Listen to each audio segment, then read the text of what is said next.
You know, every competition, whether it's sports or business, has a playbook, a set of rules and strategies that tells you how to play and, hopefully, how to win. But what does that playbook look like when the game is a war fought through computers, through networks, through information itself? It's a simple idea, right? Every conflict has rules. From the unwritten codes of chivalry to the very specific articles of the Geneva Conventions, we've always known that even in war, there are lines you don't cross. These rules give us a framework, a way to judge actions, and a shared sense of what's acceptable and what's not.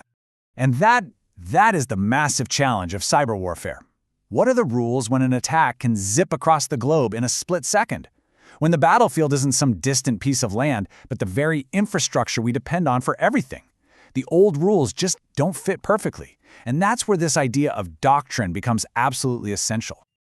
So, to even begin building a rulebook for cyber conflict, we first have to understand the three fundamental pillars that support any national doctrine. This is the foundation that everything else gets built on. Those three pillars are the political, the legal, and the military. Now, they're not separate things. They're all tangled up together, working to define what a nation is, how it governs itself, and how it defends itself. Let's break each one down. First up, you've got political doctrine. This is basically the why. It's the core beliefs, the shared values, the whole ideology that a society is built on. It's the national identity, that shared idea of how people should live and work together. The perfect example of this? A nation's constitution. I mean, think about it. It's the ultimate statement of political doctrine. It's a document that spells out the fundamental principles of how the government works and what the people believe in, and it shapes, well, everything, for generations.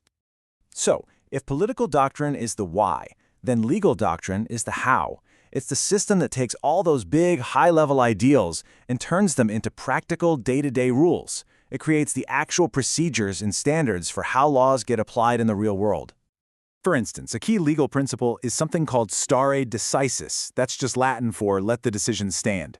It basically means courts have to respect the decisions made in past cases. This is huge because it creates stability and makes the law predictable, so it evolves logically instead of just randomly.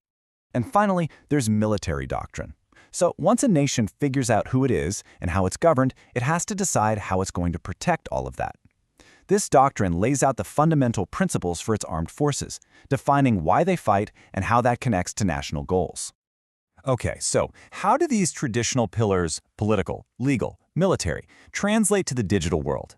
Well, that's where we slam into some really big and, for the most part, unanswered questions. Creating a cyber warfare doctrine isn't just about tweaking old rules. It's about solving brand new puzzles from the ground up. In fact, any nation that wants to write a serious playbook for digital conflict has to answer 6 absolutely critical questions first. These questions get to the heart of it all. Where's the line between a cyber attack and a real act of war? What even is the battlefield? How bad does an attack have to be before you can hit back? What does winning even look like? What do you need to win? And what might stop you from acting? Let's dive into that first set of questions. All right, first things first, we have to figure out the basic geography of this new kind of war. How in the world do you draw lines and set rules of engagement on a battlefield that is literally everywhere and nowhere at the same time? This is the big one, maybe the most important question of all. You see, this idea of a clean cyber war fought only with bits and bytes, it's a fantasy. The digital and physical worlds are completely woven together now. So when does tapping on a keyboard become the same as firing a weapon? The key distinction really comes down to kinetic harm. We're talking physical damage. A cyber attack that takes down a power grid, messes with a hospital's computer systems, or messes up air traffic control, that's not just a digital hiccup. That's an attack on physical stuff that puts real people's lives on the line. And that's when the line gets crossed. So what about the battlefield itself? You know, in a traditional war, you can pull out a map and draw lines. But in cyberspace, the conflict space is basically all the information pathways between two enemies. It's a much, much more complicated map. You can think of it as a knowledge fight. The whole game is to know everything about your opponent while making sure they know nothing about you. But because the internet is this global, interconnected web, the fight always ends up dragging in third-party networks. You know, countries and companies that suddenly become unwilling players just because their servers are on the digital path between the fighters. And this leads us to a massive ethical and strategic problem. If you get hit with a cyber attack, when is it okay to hit back? And just as importantly, how hard can you hit back? Any response has to be so carefully measured, because the last thing you want is a small incident spiraling into a full-blown war. The guiding principle here is proportionality. It's a simple idea. For a response to be considered ethical and legitimate, it has to be proportional to the initial attack. The goal isn't just revenge, it's to deter them from doing it again by showing them it'll cost more than it's worth, all without blowing the situation up.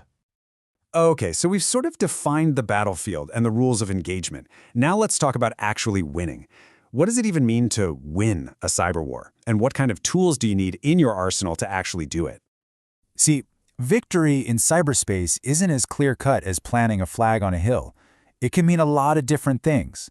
And whatever you do, you have to do it with one eye on the future peace you're trying to build. On one end of the scale, a victory might just be getting your own systems back online and scaring off future attacks. In a more serious fight, it could mean taking away some or all of an attacker's ability to wage war. And in the most extreme cases, victory might mean completely removing their command structure from the board. Now, to achieve any of those versions of victory, you obviously need the right tools. The modern military is so deeply dependent on technology, so figuring out which assets are absolutely critical is key to building a doctrine that actually works.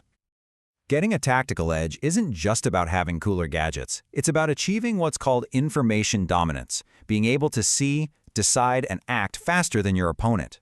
It's about using a shared, real-time picture of the battlefield to coordinate your actions and take out threats fast.